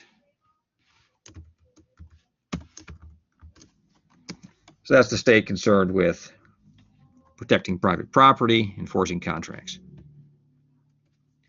and leaving it to each individual to exercise his freedom of choice within this free horizontal economic structure, within which each person both competes with everyone else and precisely in virtue of that competition with everyone else helps everyone else and is helped in turn. You guys get that? I mean, it's really a fascinating phenomenon. I understand why people go into economics. From a philosophical point of view, it's an absolutely fascinating sphere of human existence. I mean, I wouldn't want to do it full time. There's a reason I didn't become an economist. But I could understand why one would want to put some time into thinking about it. Considerable time. Like, I could imagine writing an entire book on it down the road. Okay, so we've arrived at what today we would call the libertarian state. What is important for Hegel about this level of civil society and ethical life, okay, is that here individuals no longer relate to one another merely as economic, let's put it this way, as explicit economic competitors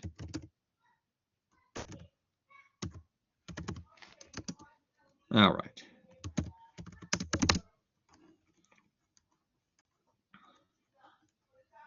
As explicit economic competitors and necessarily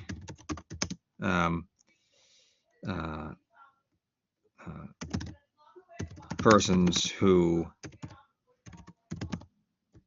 benefit one and all of those who engage in this universal competition. It's the Smithian insight. It's very deep, very deep. So what is important for Hegel about this level of civil society is that here individuals no longer relate to one another merely, okay? They continue to relate one another in this way, but not merely as explicit economic competitors, necessarily persons who benefit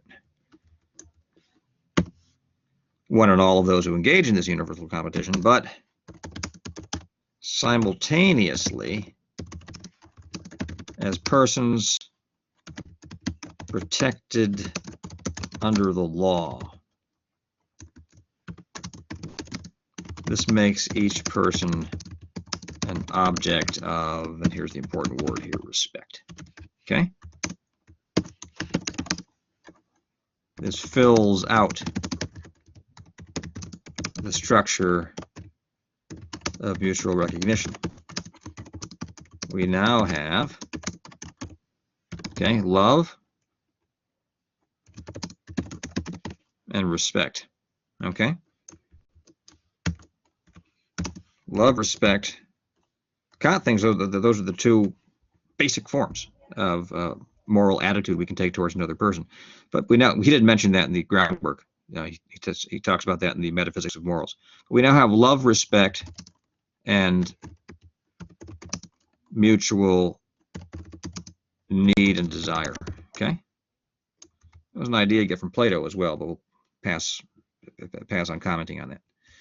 All right, so that's important. And that's where we can't talk about everything, so we'll leave that at that, okay? The third sphere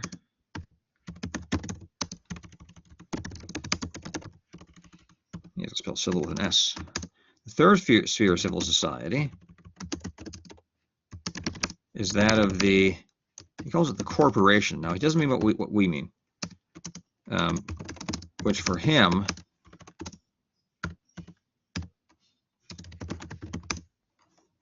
denotes the, the corporate, he calls it the police, but he means a kind of state bureaucracy which looks after paving roads and putting up street lamps and things of that sort. He calls it the police, not the rock band either, by the way. You know who they are. It wouldn't make any difference if he did. So the third sphere of civil society is that of the corporation and the police, right? I have to rephrase this now that I changed the grammar. Okay.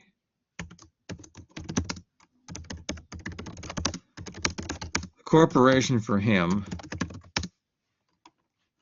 denotes a professional association, okay? Based in the common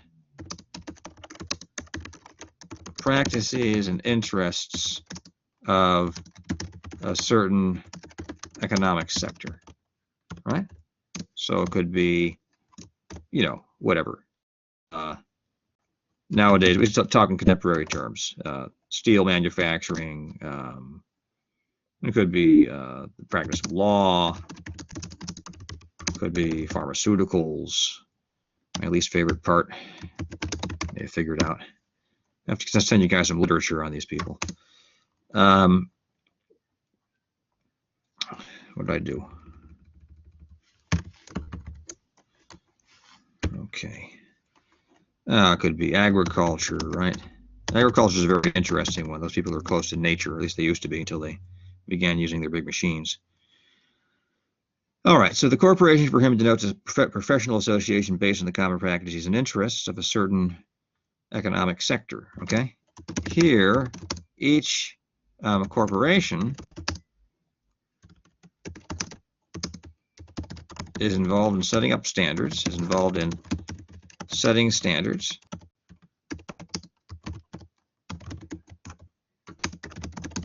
providing education.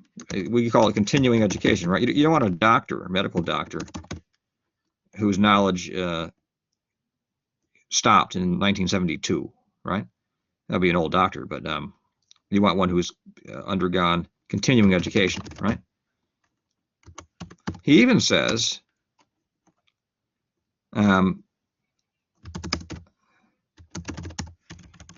providing welfare for members who suffer unemployment due to no fault of their own. Of course, happens. Demand for certain products, demand for certain services simply falls. The hula hoop market fell apart at one point, right? I mean, everyone in the 50s was bought a hula hoop. I mean, they still exist, but what the hula hoop market is like 1/1000th of what it used to be, okay? I mean, relative to the percentage of households that would like to have a hula hoop. We don't own one, and we're not going to own one, okay? Nothing against them particularly, but no one here is interested in hula hooping. All right. That's what the corporation does. So one might say,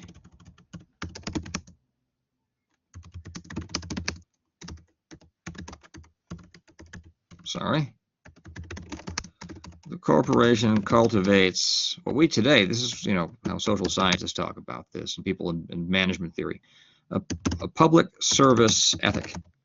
I'll just steal this idea from these people. It cultivates a public service ethic. It helps each participant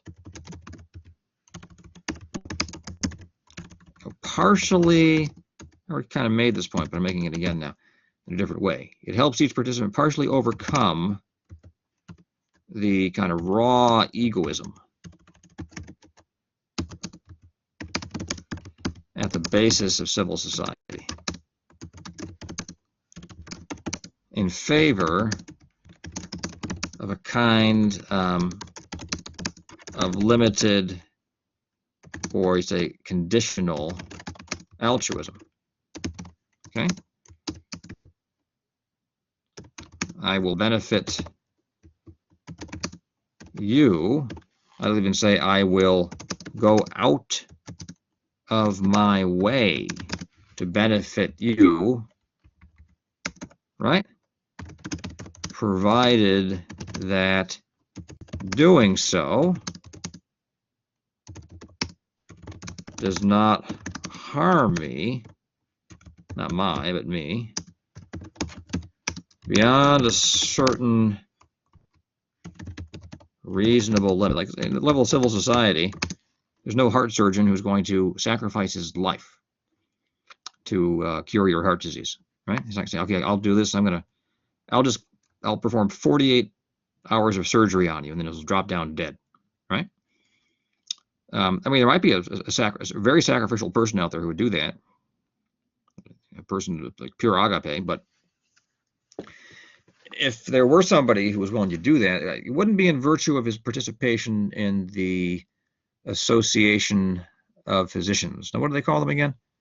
The American Medical Association. Yeah, it wouldn't, the AMA. It wouldn't be in virtue of there being a card-carrying member of the AMA. The AMA is not going to motivate anyone or form anyone in the consciousness that I should die for my patients. Okay, that sounds like more like a religious kind of idea. If anybody ever would do that. Well, it does happen. People go, there are medical doctors who volunteer to serve in a theater of war. Okay. They say, I've sworn this oath to help and do no harm, right? And so now in the country's at war, so I volunteered to put myself in mortal danger, to run out into the field of battle with shrapnel and and shells exploding all around me and bullets flying by my head, so on and so forth, and possibly through my head if I'm not lucky, in order to help people. Okay, so then you can see, maybe I'm wrong about this. Maybe that professional ethic can motivate one in that particular way. These are very, very interesting questions. You see a person, some kind of religious formation, who blends that consciousness of himself as an individual called to sacrifice and service with his profession. But the person wouldn't normally do that, right? I mean, it's not normally the case. Someone's ready to sacrifice his life to save his patient during wartime, right? Also, wartime calls upon the patriot, to act patriotically. All these things seem to be happening there. I mean, it's very interesting. So I'd have to think about that particular kind of case more carefully and try to pry apart its ethical structure. But we certainly see professional pride. We see patriotism, and we see possibly a religious disposition and kind of acceptance of the duty to love others and to sacrifice. As I say, there is no love without sacrifice, and there is no sacrifice without love. So those come together. Okay, so there we are. Now,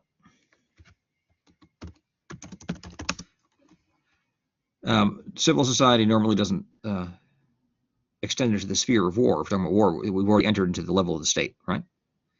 So we can just say it. But at this level, the egoism of civil society is never adequately overcome.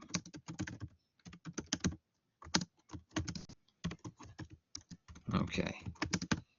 At best, we have persons who identify fully with their families, but who are willing to go an extra step, right, for non-family members,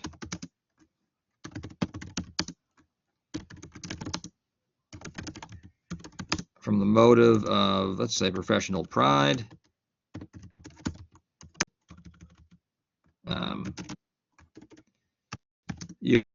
decency, which is a far cry from, which falls short of sacrifice. All right.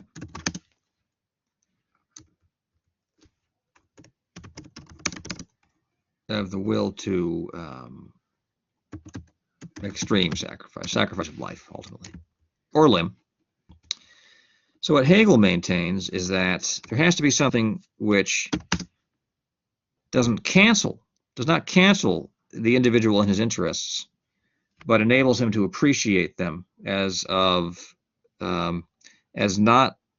an absolute end. Okay, let's put it that way. Okay, for Hegel, there has to be yet something else.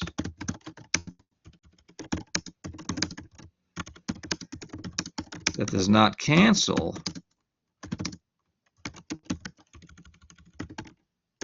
the egoism of civil society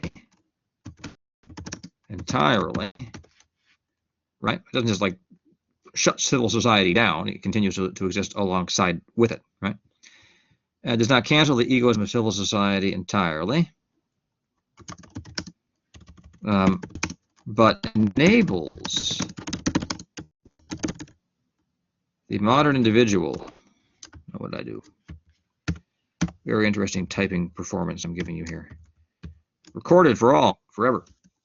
So it enables the modern individual, okay, to take an external perspective on his role there,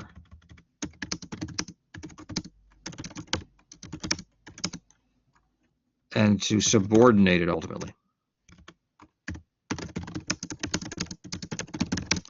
to a higher end. All right? This is likewise true even of his relation to the family,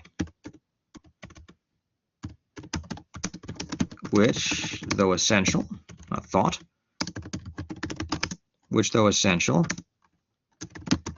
itself requires both an ethical integration and subordination,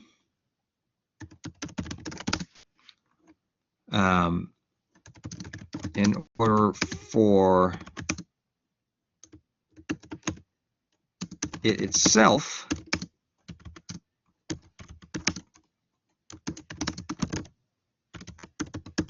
to achieve its own internal perfection, for the family itself to be actualized. I mean, he wants all these institutions, family, civil society, and state, to be fully actualized. Okay? His preferred term is actualizations. Let's put it there. Okay? So, this consummatory ethical institution is the state.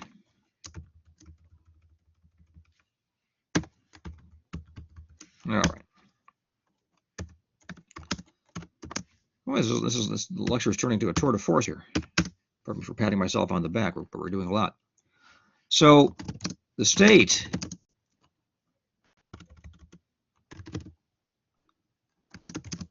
here's the basic thesis he offers us here. It's the reorganization. Sorry. It's the political reorganization, okay, of civil society. Here's his idea. You know how people complain about lobbyists? Hegel argues that economic sectors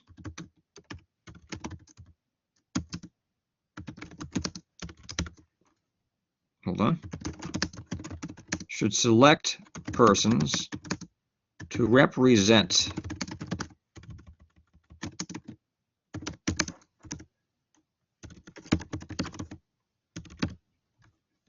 their interests directly in Parliament, okay? Which would do away with lobbyists.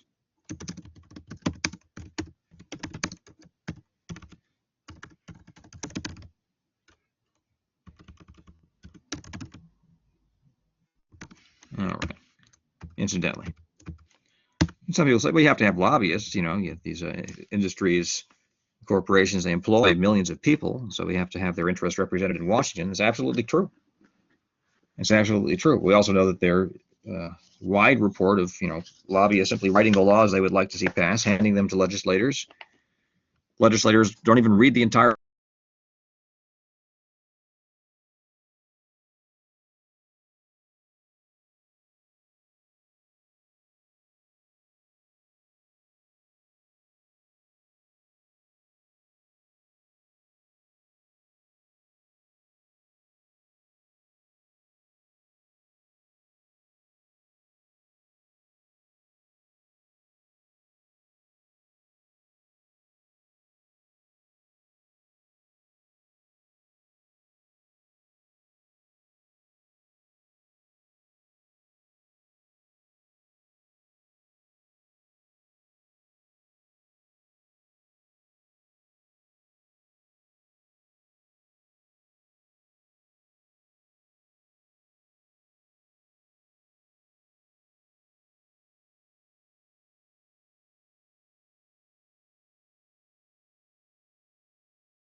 process. That's not what happened.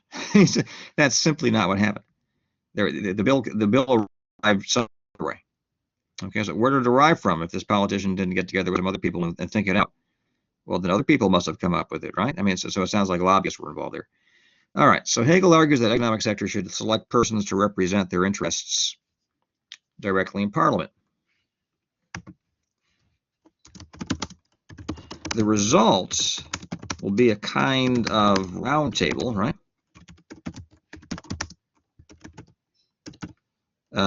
Within which each economic sector, right, through representation,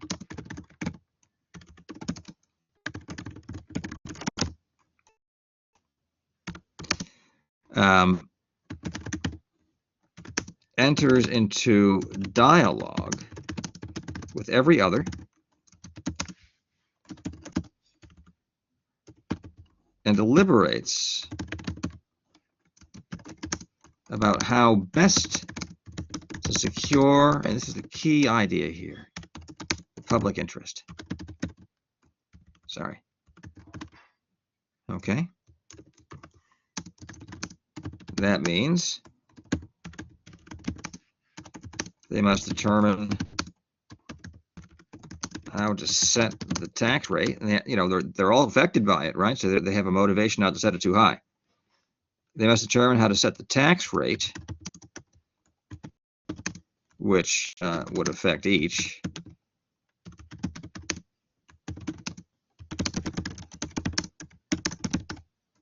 You know, if we have politicians who aren't taxed, right, which is the case at the federal level, they don't have any motivation to keep that, you know, no motivation that affects their own wallet, right, to keep that tax rate low. So Hegel will think that's a bad idea. So this means they must determine how to set the tax rate, which would affect each one of them in their own households. Okay. So this would tend against their setting up, you know, an extensive welfare state. It's definitely tend against that. So they must determine how to set the tax rate and then how to use the tax revenues.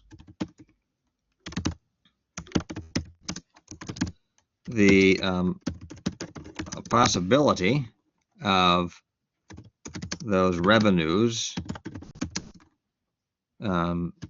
being used to benefit, say, one or two sectors is nugatory. The more powerful sectors, of course,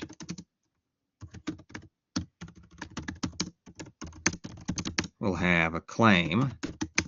And here's the thing what Hegel would say about this, I believe, a just claim, because they're more powerful sectors, they employ more people, okay? More powerful sectors have a claim, a just claim to more support. You know, the roads that lead up to their factory should be taken care of and so on and so forth. So the possibility of those revenues being used to benefit, say, only one or two sectors is nugatory. The result of this process will be legislation that represents the common good, the public interest. Okay? This is very important for Hegel. Watch this. Okay? So Hegel subjects the parliamentary to a parliamentary process to a publicity condition. What does that mean? The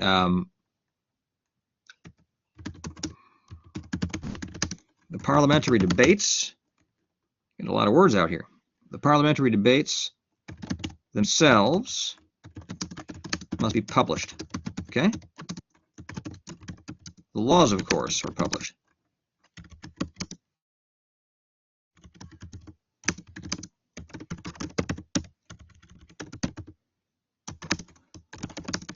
This means that the educated and motivated citizen can study the public records, okay, and come to a a reflective level of understanding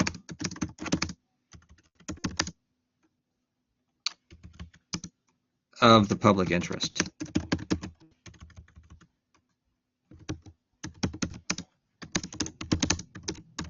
And will it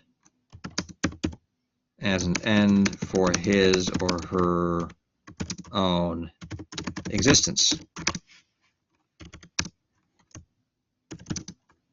In so willing,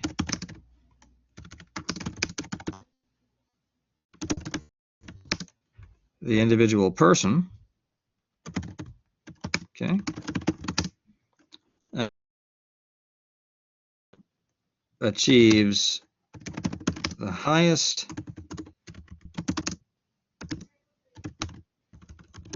level of rational autonomy.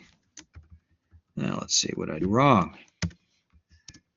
The highest level of rational autonomy available within the sphere. This whole thing we've been studying here, guys, is called objective spirit. Right? Keep telling we're in the sphere of spirit. Okay. The individual person achieves the highest level of rational autonomy available within the sphere of objective spirit. All right. So the state recognizes the substantial interest and right of the institution of the family. So today, you know, the state, if we had a healthy state, it would recognize right to homeschooling and charter schools and things of that sort, and for families to determine how their children will be raised. And it wouldn't attempt to dictate a particular moral teaching to them, right, by demanding that they attend public schools and then reproduce a moral doctrine that the state has handed them and which is obnoxious to the family. So the state recognizes the substantial interest and right of the institution of the family, which for that reason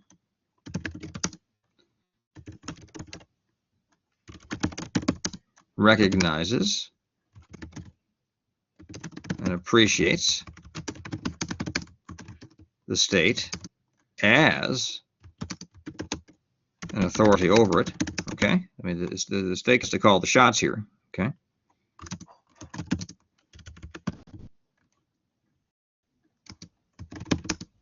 The state likewise protects the interests of civil society, whose members thus willingly pay it the taxes it demands, what it really comes down to. Okay, what am I doing? Okay,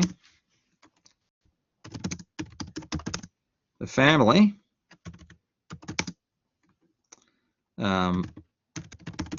recognizes that civil society, so to speak, feeds it, it supplies for its natural needs,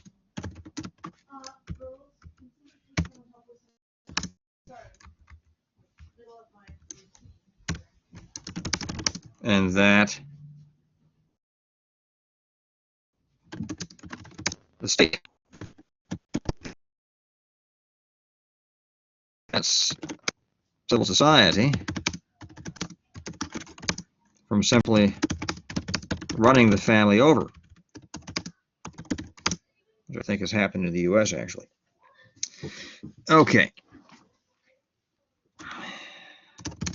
In short, each sphere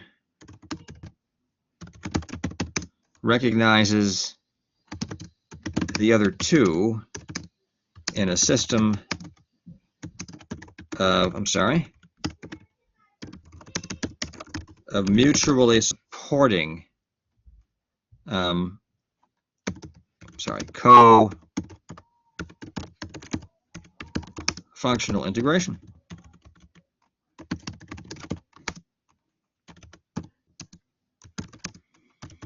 By means of philosophy, all right, there it is, a person can reflectively endorse the ethical whole. All right, pretty close to the end here, guys. So finally, even this stage must be overcome.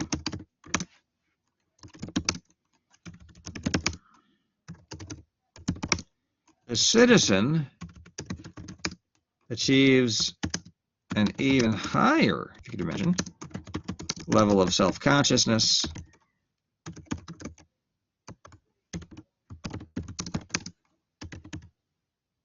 by reflecting on and comprehending. You don't want to just reflect on things, you want to actually understanding them and comprehending the place that his or her society and state occupy in world history, considered philosophically as a series of civilizational structures, right, as I mentioned before.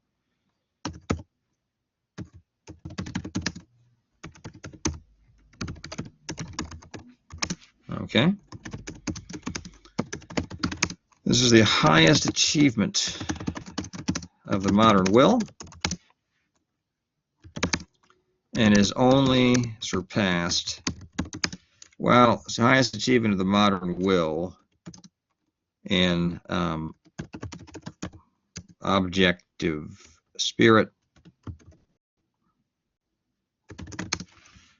and is only surpassed in absolute spirit.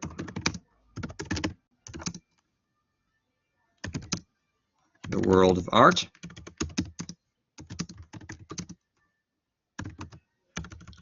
also religion.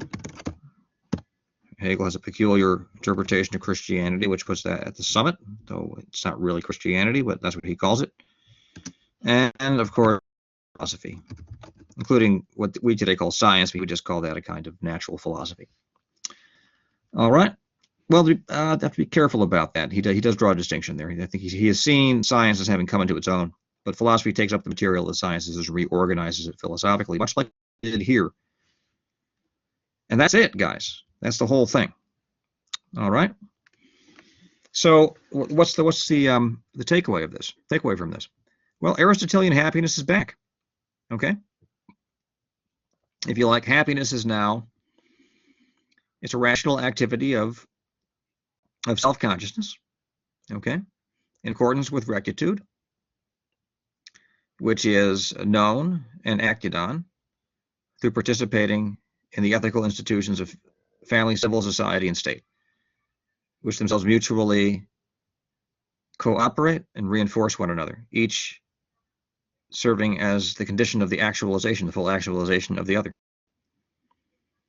The modern individual does not seek fulfillment through going rogue and trying to separate himself from these ethical institutions and establish himself as a self-reliant individual or as an authentic individual or as an alienated artist or a person of consummate sincerity or a purely natural individual, or all these sort of pathologies and aberrations which belong, for Hegel, zoo of modern failures that we can gawk at but shouldn't emulate. One can, alongside with others, lead a fulfilled and happy life in the modern world. Now, the condition of this for Hegel is that your institutional framework itself actually be a healthy one. It has to be properly structured. Okay, and I can't lecture any further. I would say that in the United States we have the appearance of a well-structured set of ethical institutions, but it sort of produces the rhetoric of such a well-structured set of ethical institutions, but it in fact is not. And I can give you another lecture of the same length, trying to explain why that. This lecture's gone on long enough, so we're going to pause, and I'm going to release this to you, and then we'll do a follow-up. Okay? I know the book I assigned for this Monday, right? It's virtually self-explanatory, but I'll say a couple of things about it and send that out too. But please do have a listen to. Well, please do respond to this. Have an excellent weekend.